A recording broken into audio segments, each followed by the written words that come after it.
This is a brief road test for a Mitsubishi Outlander.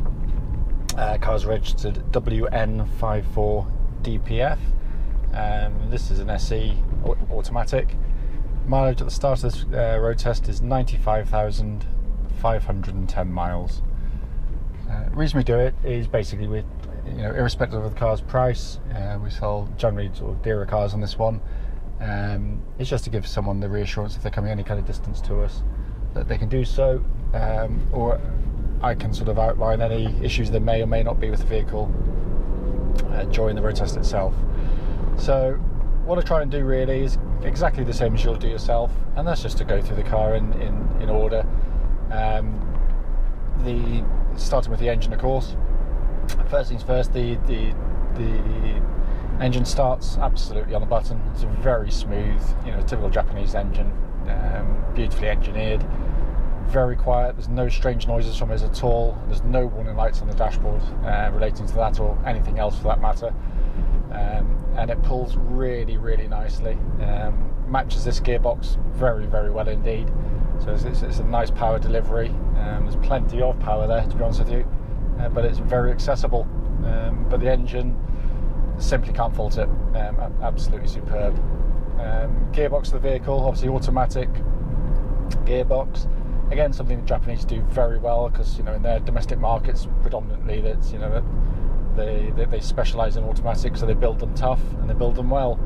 And this one changes gear absolutely beautifully. There's no strange clunks when it goes into gear from rest, which is where you tend to get most wear on automatics. And the first to second gear change is very smooth indeed, again, which is the one that takes most of a battering. But it's very good indeed. Given the service history of the vehicle, which I can't remember now, I think it's sort of 8 or 9 stamps by Mitsubishi main dealers.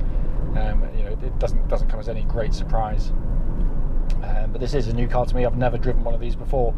I have to say, sort of thus far, very, very pleasantly surprised. It's very quiet, very refined, rides very nicely. Brakes on the car, pedals right at the top, lovely pedal on it, very much like the Hondas that we specialise in. Nicely modulated. It's not kind of oversensitive, over-servoed, but they're very strong indeed. I can't detect any sort of pulsing or vibration through the brake pedal, which would suggest kind of walk discs or poor brakes. They seem very, very good indeed. The steering on the car tracks absolutely bullet straight. I haven't detected any a hint of vibration through the steering wheel at all. In fact, what I tend to look for with the steering and the suspension, which I'll come to in a second on the cars, is sometimes when you jump in a car that's done a few miles, it'll pass an MOT and it might not even have any advisories, but there's a kind of a looseness about the cars, which is just general wear and tear. I have to say, this one, I can't really sense anywhere in the steering at all, which suggests that the track rod ends, ball joints are all in very, very good order. And likewise with the suspension, it just feels nice and tight. I'm sure they were like this when they were new, but it does feel very, very well done. And I can't detect any kind of sort of aftershocks, a little chatter from the anti-roll bar links or otherwise on the car. So that's all very, very good indeed. As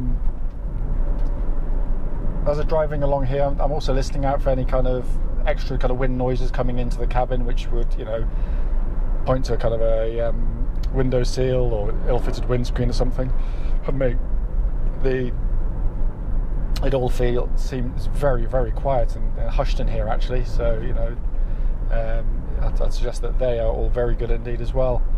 Interior of the car is in lovely condition. Chaps kept it ever so well. Air conditioning is pumping out nice cold air. It's quite a nice warm day actually today.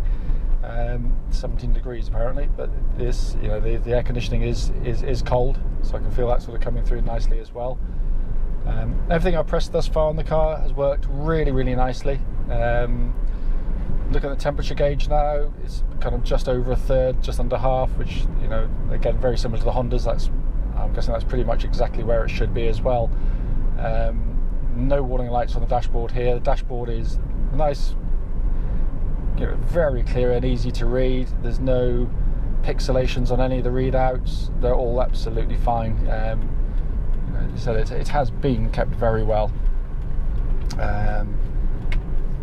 But it does drive, actually. As I said, I've got to stick my hand up and say I genuinely have never driven one of these. I've driven the new types, but not one of these, and I'm actually very impressed. It's actually a very, very nice car indeed. It sort of shares that Japanese sense of quality, which is not in your face kind of big thunky doors that you get on the German stuff, but what I call real world build quality, which is 10 years down the line, how has it stood up to the test of time? So this is really, really good. It's very quiet in here. I can't really hear any rattles or squeaks from any of the trim, and it does have a real sense of quality about it. The gearboxes, I've just pushed the gear lever to the left there. This can be used in manual form as well, so it's telling me I'm in 4th gear. If I just pull it back there, so you've got a manual setting, so 3rd, change it up to 4th, up to 5th. Sorry, 4th is the maximum gears on it, sorry. That is, it all changes really, really nicely. It's in everything that's meant to work on there, works well.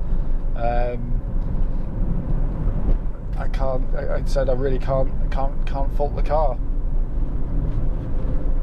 And to be perfectly honest, I will. There are previous videos of mine. We do try and buy our cars carefully. We always drive the part exchanges, which is what this was when it came in. So if there's any issues or it's something that can't be easily repaired, then they're shipped off to trade. Whereas something that drove as well as this as it did when it was first offered to us, we were pretty sure that it was going to drive nicely on the test drive as it has.